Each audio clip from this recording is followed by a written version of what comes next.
I was so thrilled when I got the phone call from Artem because being able, and I'm addressing the Russian audience now, being able to do this coming from Moscow is for me coming full circle in terms of my journey with storytelling. About 40 years ago, I woke up from a dream well, even before that, I had a meditation actually that where a hand was on one side, a hand on the other, and the words were peace through story over the top. Those words were so powerful that I actually realized that I was to step out into the world and make peace through storytelling. I had just completed directing a $2.8 million campaign for the University of Washington School of International Studies. And I just said yes. I had no strategy. I had no plan. I had a spouse that was not very happy about that decision, but I knew it was something that I needed to do. And so I went back to something that I'd known from the past as a director of children's library services and started telling stories in schools and doing teacher conferences and keynote addresses. And then I woke up from a dream one morning that said to go to Russia. At that time, and it was 1984, this is prior to perestroika and glasnost, is citizens were attempting to do what our governments couldn't do, and that is to make human connection. And so I went to Russia with a group of people who call themselves citizen diplomats. And I remembered arriving at the Moscow airport and seeing that flag and the hammer and the sickle, and I felt my throat actually closing up because growing up in Alaska, where I was born and raised, we would hear sirens that went off and we would go into bomb shelters, and there was all this fear and angst over the years, and here I was in Moscow. And then we had an opportunity to go to an English-speaking school, school number 15 in Moscow. And the children performed for us in this grand hall with wonderful pastries on tables to one side. The children performed for us Cinderella in English. And we sat there, this delegation of 27 people, just so moved and so touched by these children's enactment of a beloved story known worldwide. And then one of the people in our group said to the head mistress, to the director, she said, you know, we have a storyteller with us, and perhaps you'd like her to tell a story to the children. And she said, yes. And so I stood up on the stage, and because I knew the children were learning English, there were about 500 in the room at that point, I chose to tell Russian stories so that they would be familiar with the stories themselves, and then they would hear them in English. And so I told Snegorichka, the snow child. I told Vasilisa the beautiful. And I told Baba Yaga, the Russian witch and the kind-hearted little girl, in which she said, oh my, what a nice little child. Well, you just come over here and weave a bit at this loom, and I will go and get you your needle and thread. Well, afterward, the children came up to me and they said, Michale Gabriel, would you come back to the Soviet Union? Would you bring more stories inside of your head? And would you bring children to help tell them? And I said, yes. And then I got back to the US and I thought, what have I done? I don't speak Russian. My storytelling practice is just developing, and I don't have a nonprofit organization. But I'd made a promise. And so I began to tell myself a story of what it would look like if children from the United States and children from Russia could share their stories and find their common values and find ways to create connection, to create peace.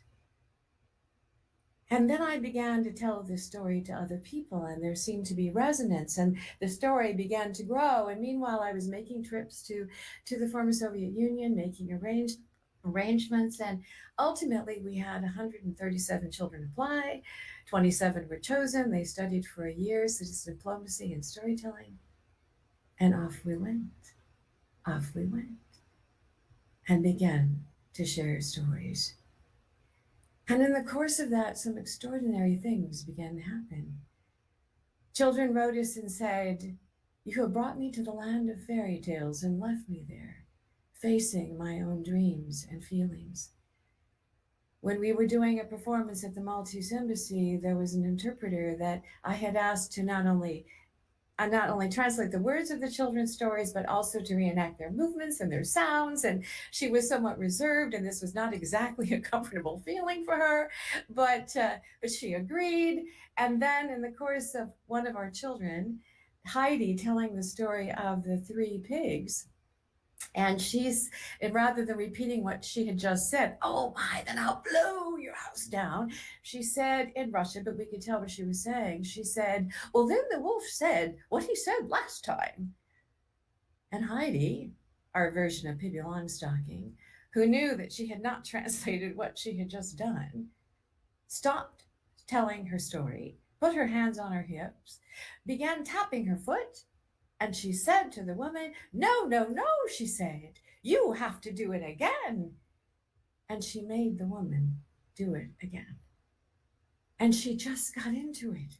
She began to allow herself to just step into the story and feel its fullness. And she did that for every single child, and she did it for me as well. And afterwards, she came up to me with tears in her eyes. She said, "Michale Gabriel," she said, "I didn't know I could tell stories like that. I haven't felt like this since I was a small child. Oh," she said, "please tell me, when are you coming back?" Later, when I was sharing with the children, I said, I'm starting to learn something here. This is what peace looks like. Because if we can help another human being begin to thread together the disparate parts of their own story so that they can see who they really are in their fullness, and to be able to communicate that story, something happens. Magic happens. Peacemaking happens. I was also asked to do a film series for Soviet National Television called English for You, teaching storytelling to 50 million people, to the point where I couldn't really walk down the street after that in Ukraine or in Moscow or in Leningrad at the time, now St. Petersburg, without being recognized. And a gentleman came up to me in a Moscow bookshop, and he introduced himself as a member of the Bolshoi Symphony. And he said, "Michale Gabriel," he said, "you know that story that you tell on TV, the runaway bunny?" He said, "I tell that story to my 2-year-old son every night before he goes to bed. It is his favorite story." And I'm thinking to myself, how beautiful is that? Because that child is growing up with the memory of his father telling him a story about a little bunny that goes anywhere in the world and will always come back again to the love of his father and to their relationship. That is the power of what we do. But I could not have imagined in those early days that storytelling would take me to yet other places, like to found the storytelling residency program at Children's Hospital, and to work with children who are critically, chronically, and terminally ill, to help them to use story as a source of comfort and hope, to help them tell their own stories. Like 11-year-old Mandy, who said to me, "Michale, are you going to tell my story after I'm gone?" She had a rare form of cancer, and at that point she was terminal. I said, "Mandy, I would be honored to if you want me to. She said, oh, I want you to. I want people to know that my life mattered. My friends, every human being wants to know that their lives matter. And I loved it so much yesterday when Dan was telling the story about the women in the orphanage, and they made us wear red uniforms, and I hate red, and there's a wall between the boys and the girls. And I woke up this morning thinking of that story, and I know why. Because there was a lesson in there for me. And the lesson in there for me was how important it is that we take the time to listen to one another.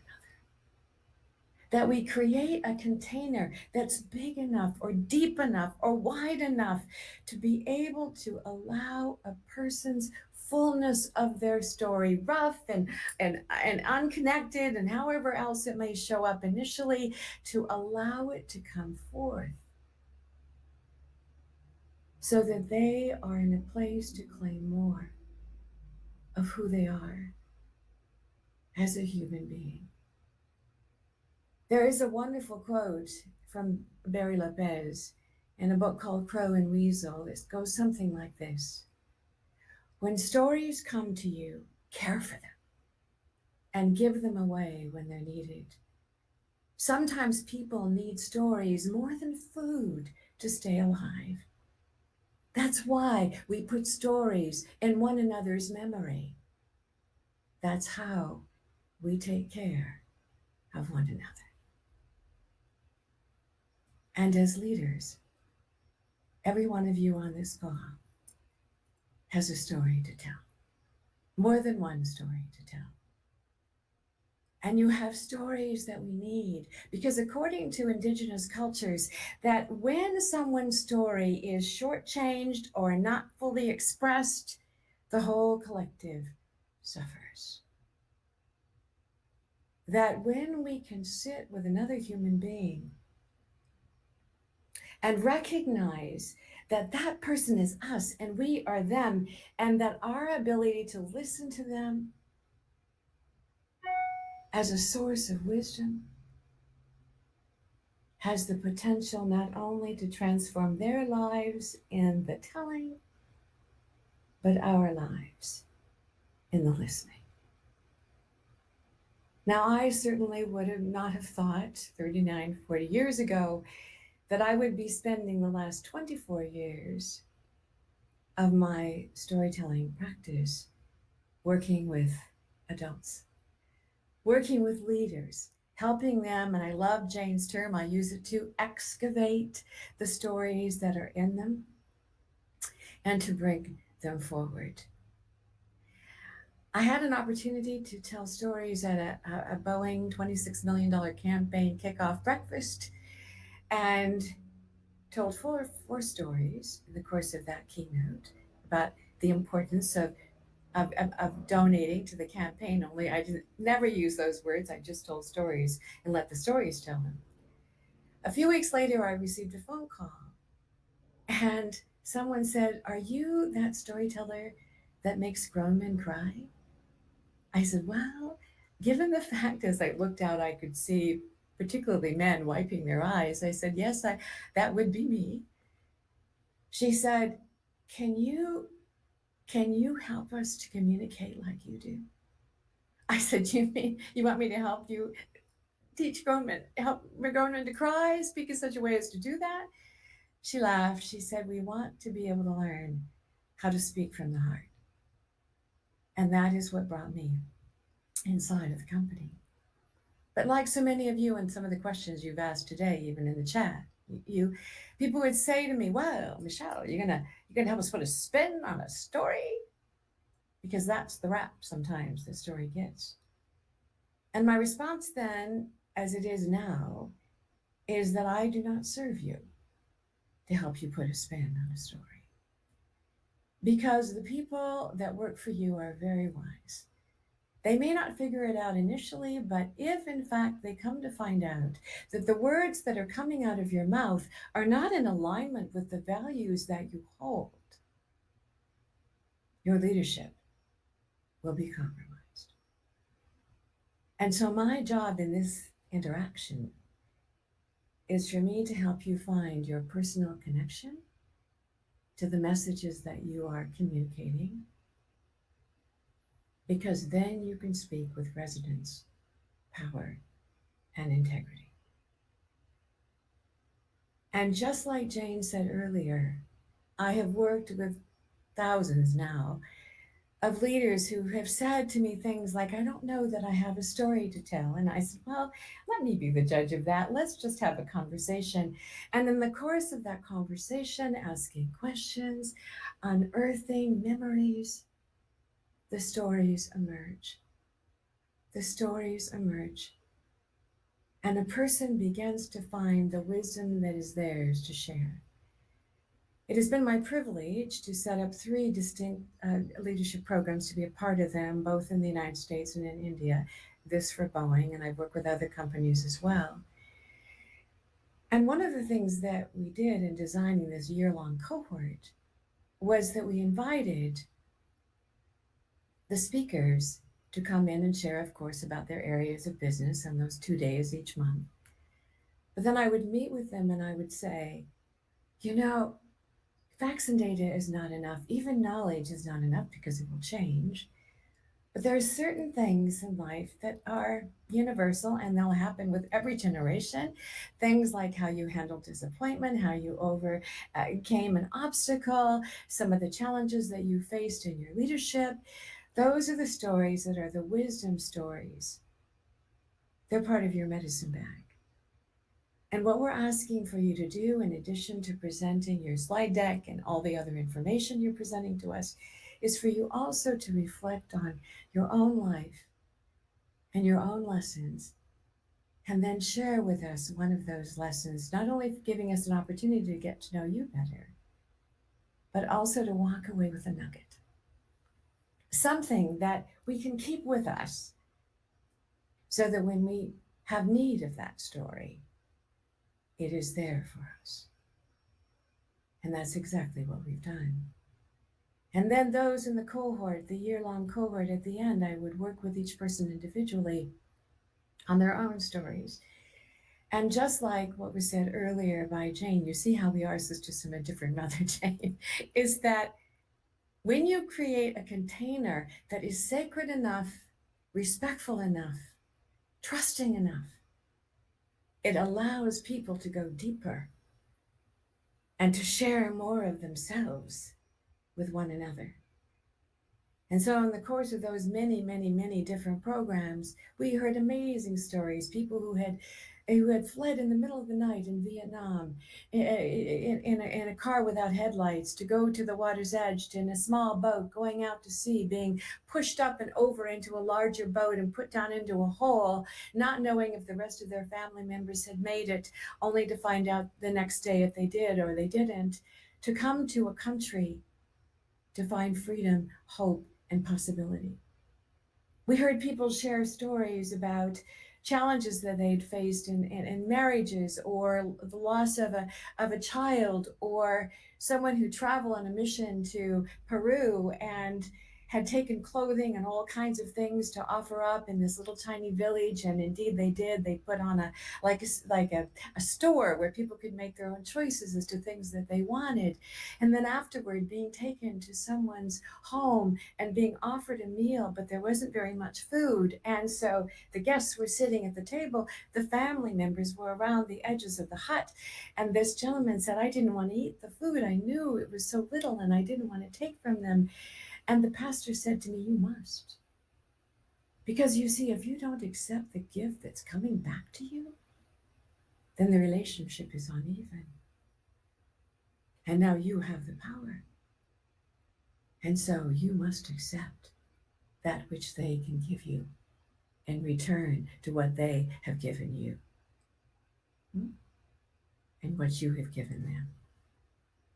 And he said to the group, you know, as a leader, He said, I'm a giver. I'm always figuring out problem solving and so on. But he said, I'm not very good at receiving.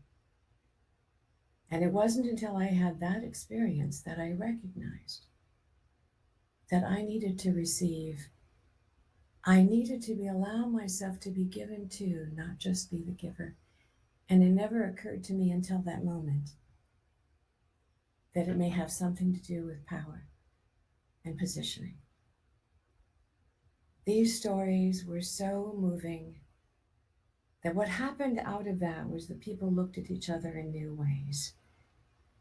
And they began to see each other for who they really were, the why of how they were, the way they were. And so they weren't just someone I sat next to or I know from another organization or I'm sharing a cohort with, but I am seeing the tenacity, the strength, the courage, the capacity for innovation, whatever, from the people that I work with, which tells me one thing.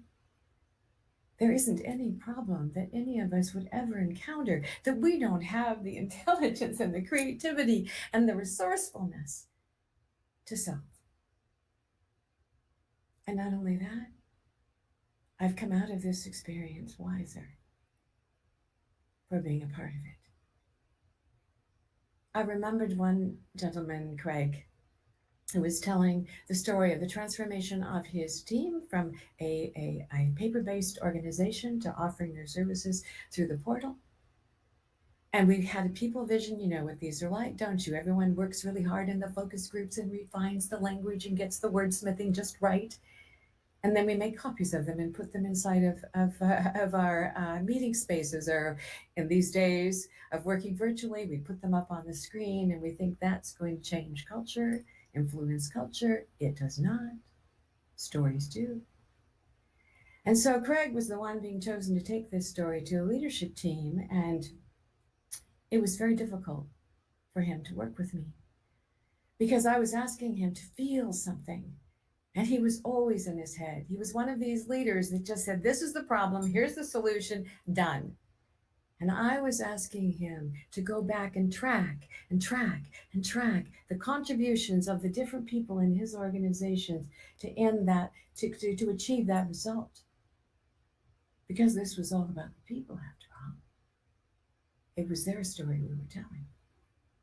And he left my office angry a few times. And finally, I said, do you have any interest outside of, and he said, yes, I love gardening. I said, please bring in pictures next time. He did and talked to me about gardening. And what was amazing is he said things like he bought plants for attitude.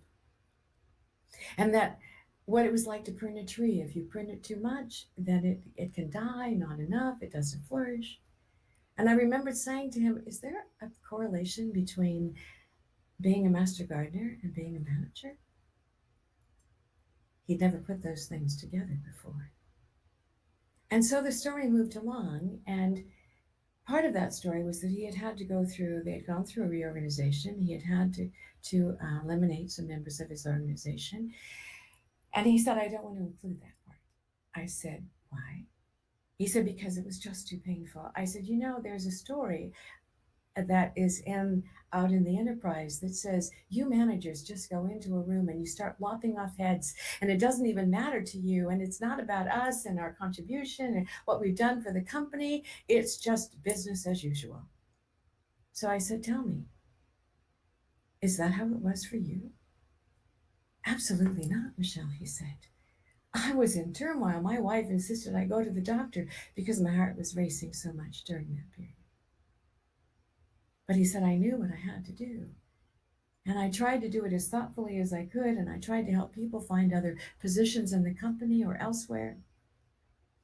I said to him that we need that story, Greg. And to his credit, he included it. And then in the course of those 5 years, they had lost 2 children, one to cancer, one to a drowning incident. And he said to me, Michelle, we were not the kind of team that ever got together socially after work.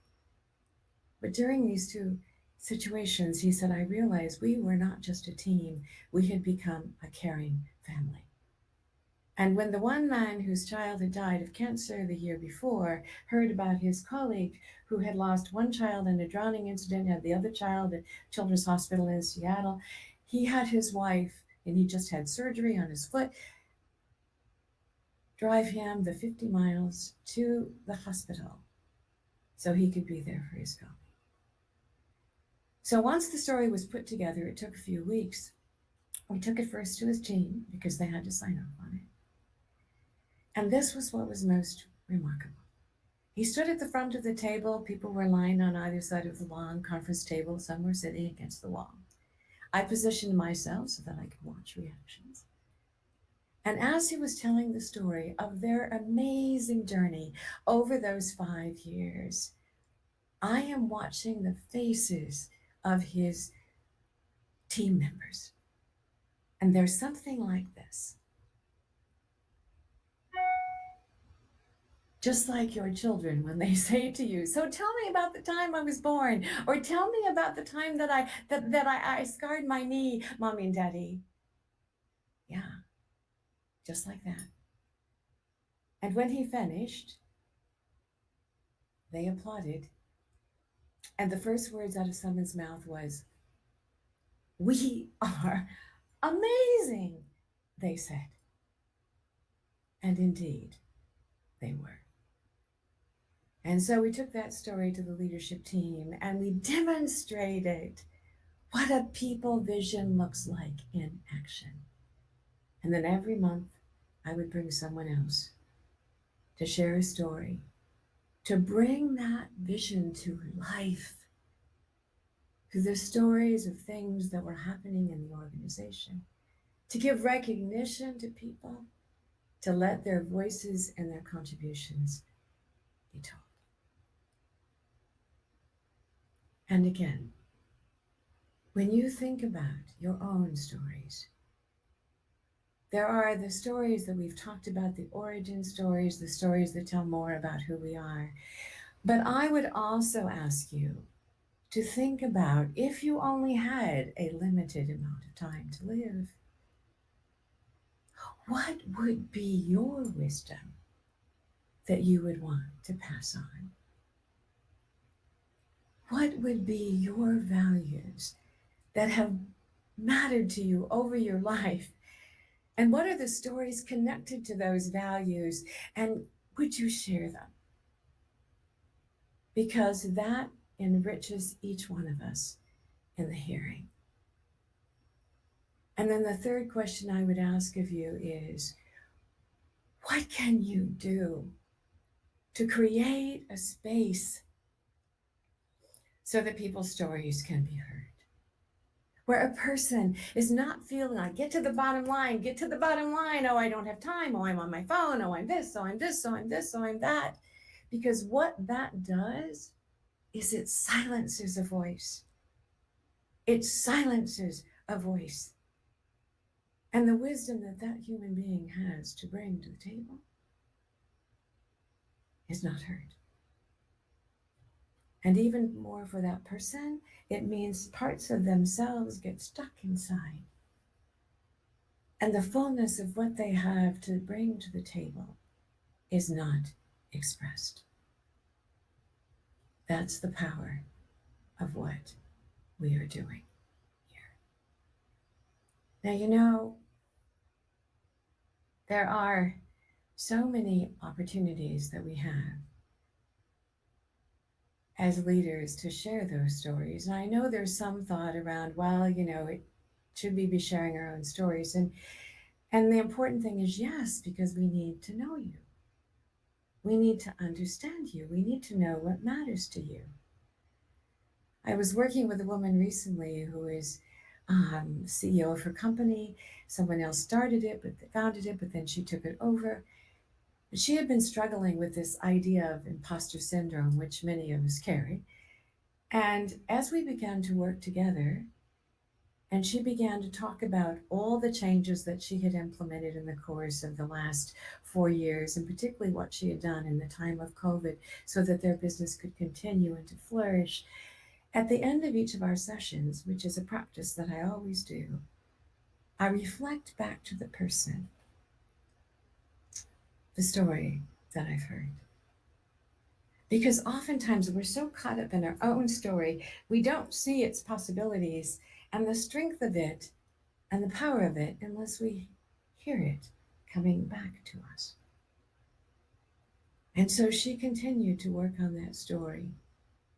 And she said, what's most remarkable about this process? And she took it to her own team. We did an in-person workshop last fall in Seattle, and did a debrief. And people said, "My gosh, to know you, I would have never thought you suffered from imposter syndrome. Thank you so much for sharing that and for telling us this and sharing that with us. We feel like even some of us who've worked with you for 5 years, feel as if we really are getting to know you in a whole new way." But she said,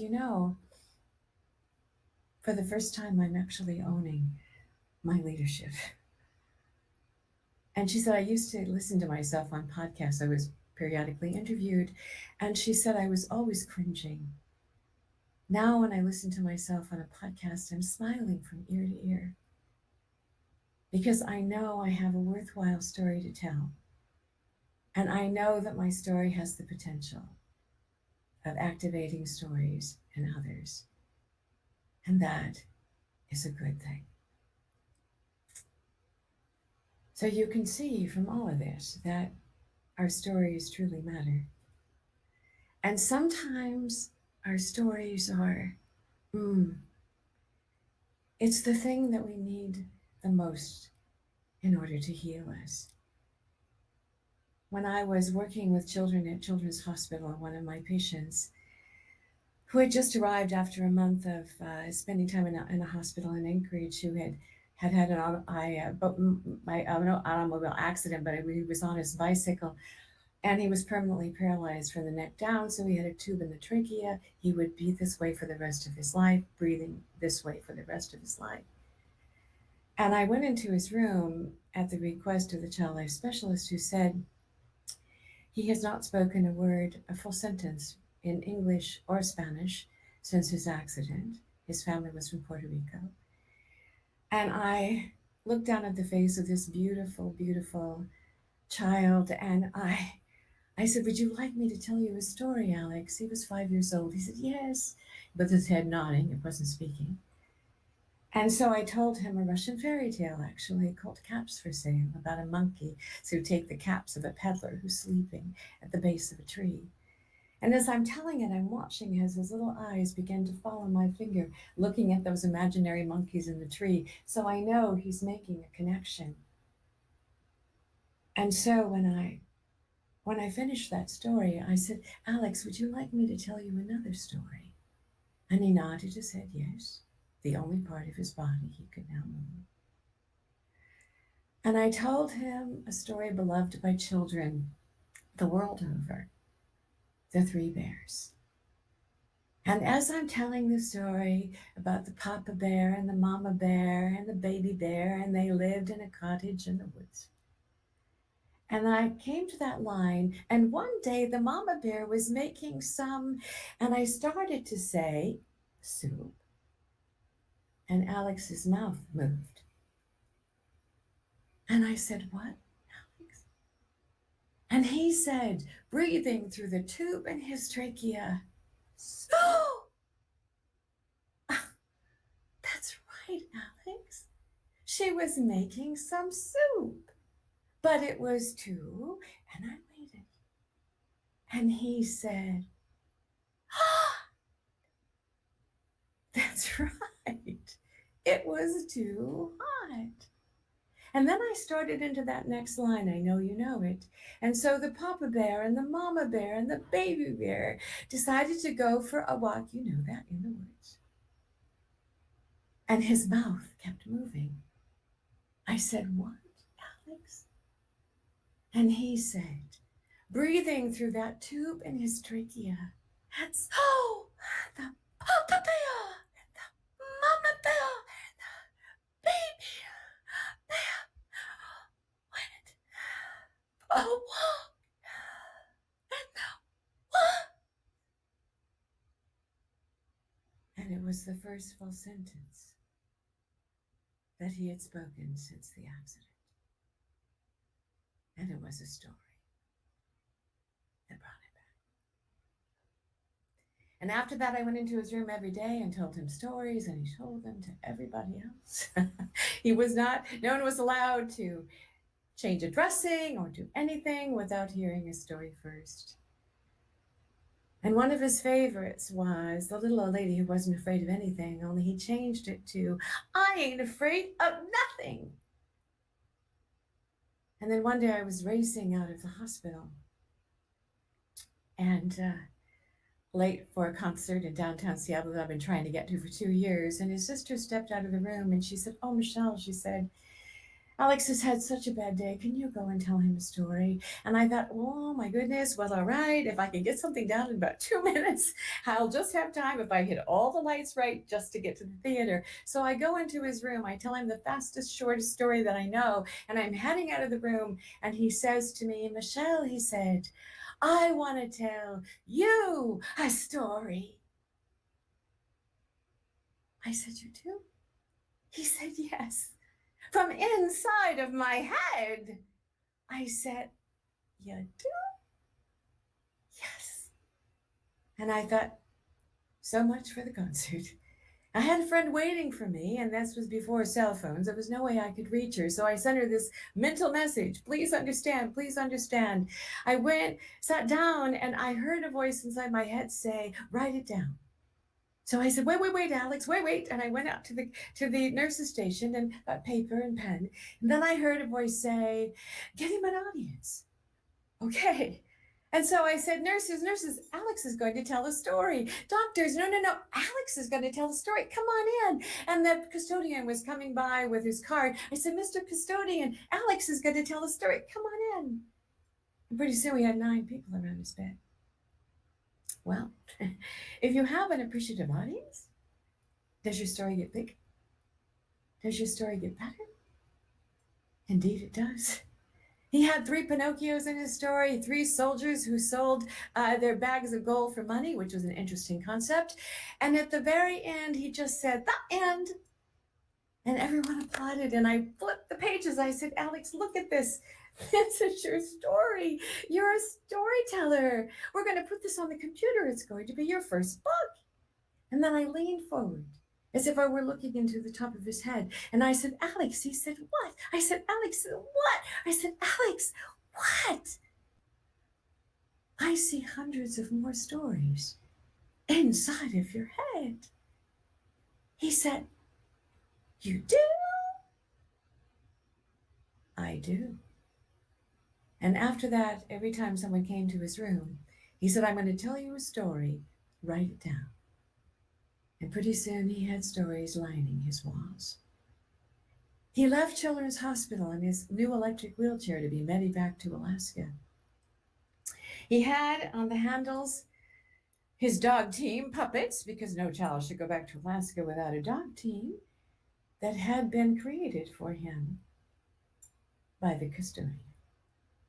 And as he made his way down the hall, all the volunteers and child life specialists and doctors and nurses who had been a part of his healing were there to say goodbye. And he left not contained by this body that now held him, but through his imagination and story, he could travel anywhere in the universe and back again. My friends, this is the power of story. So you have stories. Go and tell them and make the world better. Thank you. Thank you so much, Michelle. That was an inspiration. Thank you. I can tell you how humbled and honored I am for you to take us on this journey. All these people writing and crying through this amazing moments. Thank you so much. We Thank still you. have the time, and I was dreaming of asking you this question because I really love your Okay. perspective. So Okay. imagine you don't have to imagine your stories do come to life, but let's say this story came to life and she was about to teach the leaders one thing and one thing only. What would that one thing be? Well, I would really say, because there's so much, but I would say, remember that each one of you carries your own unique medicine bag of wisdom. And what I invite you to do is to share it. The world needs it now more than ever. Thank you so much. What a great words to end this day and to live by. Thank you so much. Thank You're you. It's such a a blessing. pleasure. Thank you. Like I told you, Artem, it's like coming home for Yes, me. exactly, exactly. It was just homecoming feeling. Thank you so much, Michelle. It's a You're pleasure. welcome.